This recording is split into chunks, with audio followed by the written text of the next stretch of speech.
Hi guys, how's it going? Today we do a little bit different project. Today we're doing a lowrider saw. But what is a lowrider saw? It's a very good question. Lowrider saw is something I came up with some time ago. Basically it's a saw that I paint in a kind of Mexican lowrider kind of style cars with lots of fancy colors and patterns and all of crazy stuff, which is very attractive to look at actually. Well, first thing first, we need a saw. But I guess instead of talking about it, maybe I can show you how to make one, and then I'm gonna bring you to another point. What we're gonna do with that. Right. So step one, obviously, we need to have a saw of some kind of saw, like the old school wooden ones, pretty good quality, and we need to polish it to a pretty high standard. Obviously not a mirror polish, that's nearly impossible. It is possible, but it's no needed over here. So we're going to polish it using iron grinder and some polishing, cutting and metal polishing discs. So I'm going to go ahead, do it now. This is the saw before we run some polishing discs over it. That's how it looks like right now. Have a look. And that is the very same saw that has been introduced to 3 different grades of metal polishing discs. So that's how it looks like now. You obviously still got this imperfections because the saw is quite old, from metal being just basically chewed by the rust or some other corrosion, whatever that was. But as you can see, it's way more shiny than what it was before, and that's basically what we're going for. That is perfect.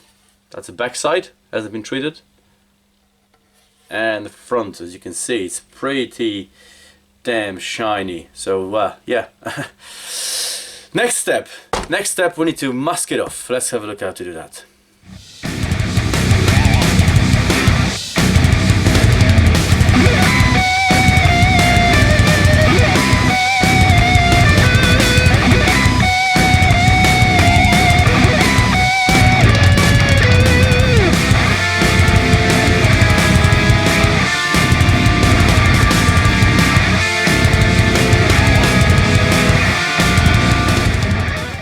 Now that wasn't hard, was it? So I've masked off the wooden handle and the edges and like a little bandery kind of patterns that I don't want any paint to get to.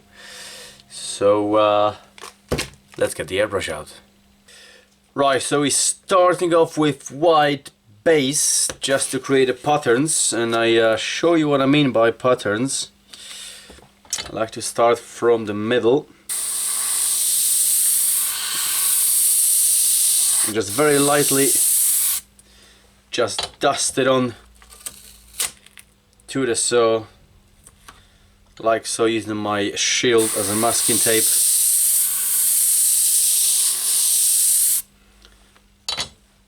And I carry on like this. Quite simple, trying to keep the distances, the gaps between the rays more or less the same. And so on and so forth. As you can see, I'm moving backwards, so I'm not sticking that tape over the wet paint, even though it dries pretty quickly because it's a very thin layer. I still rather move backwards slightly,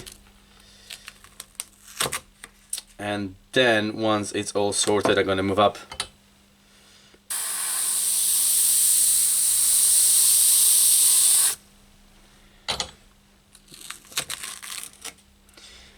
Yeah, so the first pattern's done, and I'm moving up the same direction, but moving up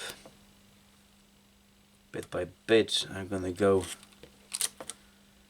from that part, probably best.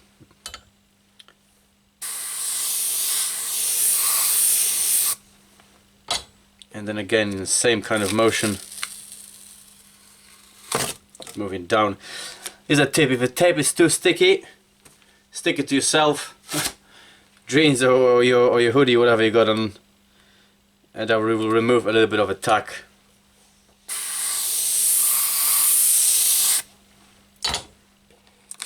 Now it comes off easily. I could probably use just a piece of paper just to mask it off, but the tape is pretty effective. I like using tape.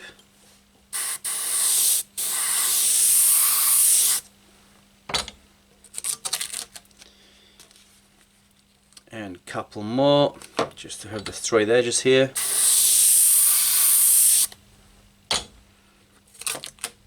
There's one more in the middle. Checking my distances.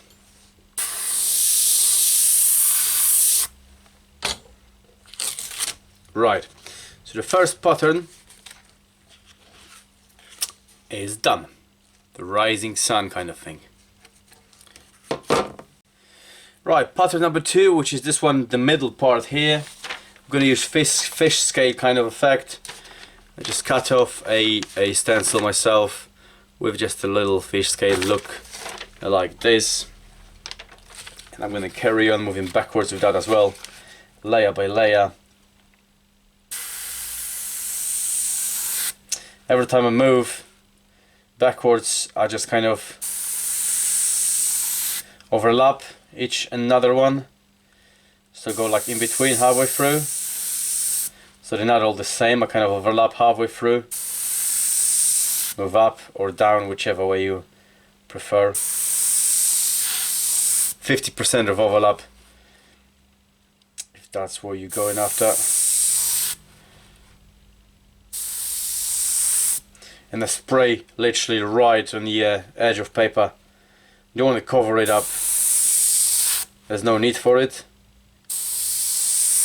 Just light mist over and it builds up layer upon layer, giving you nice fish scale kind of effect. Nice pattern. And you can, so many applications for that. You can use it literally everywhere. Right, simple as that, guys. Step 2, fish scale pattern completed. And the last one, pattern number 3. Maybe I'll move it this way so you can see it clearer.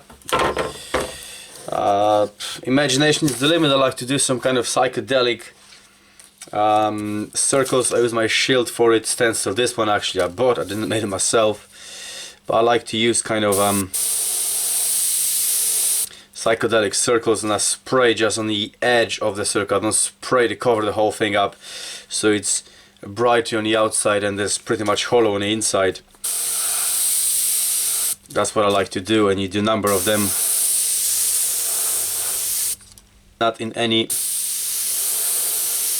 particular order, just whatever you fancy. Don't need to be full circles, can be half circles, and it's kind of psychedelic way. Don't need to make any sense, often it doesn't, and yes, they can overlap each other, no problem there. It's a very free and forgiving art form, so do it as you please. Yeah, I reckon that will be enough, maybe a couple more. Yeah, that should do it. Pattern number 3 completed. Pattern number 2, pattern number 1. Right, now the base and patterns is out of the way. We're gonna clear the airbrush and load it up with base black, and we're gonna do some negative patterns over here. Let me show you what I mean by that. Right, so my airbrush is now loaded with black base. And what I want to do with that, just push back. I'm gonna add some details to it, but push back some places I don't want it to stick out so much. So obviously white brings it up. With black I want to push it back down, because I'm gonna cover the whole thing with candy, and I always find the best effect is to go around the edges like so. Again, no need to overemphasize what I'm trying to do here. No need to cover everything completely with black color. Just kind of let the overspray do the job. So what I'm doing, I'm hitting mostly the tape area, but I'm hitting right near the edge, and then the overspray is being carried on onto the surface. Let me zoom you in a little bit. Where are we? Like so.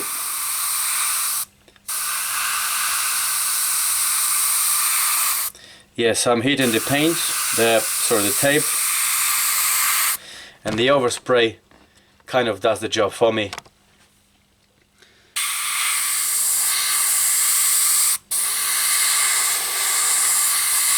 No need to kill it with the black, it will be visible anyway, because once we remove the masking tape, the edge will be very smooth with a very sharp edge, and that will be very, very much visible.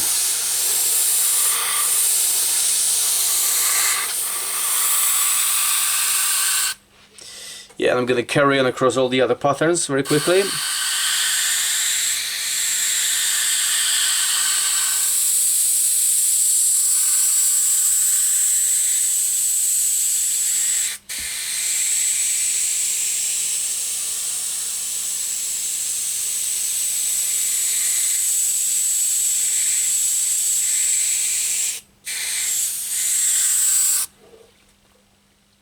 Right, that kind of gives me the desired effect I want to have over here.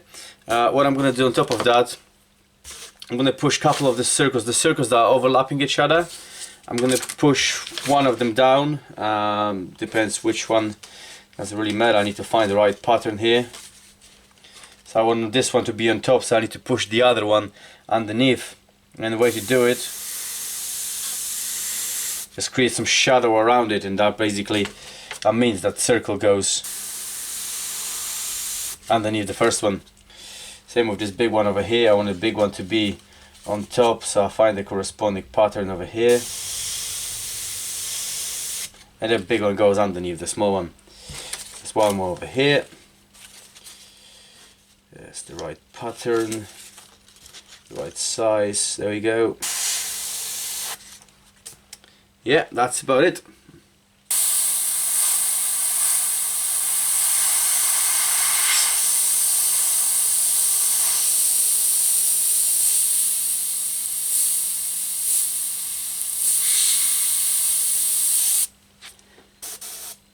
Yeah, just a quick little skull with the help of small stencils, so it's just one little extra detail over here. So there we go, we got the first two steps, or first three steps, ready to lay down some candy now. Let's do that, because candy really is the party trick over here.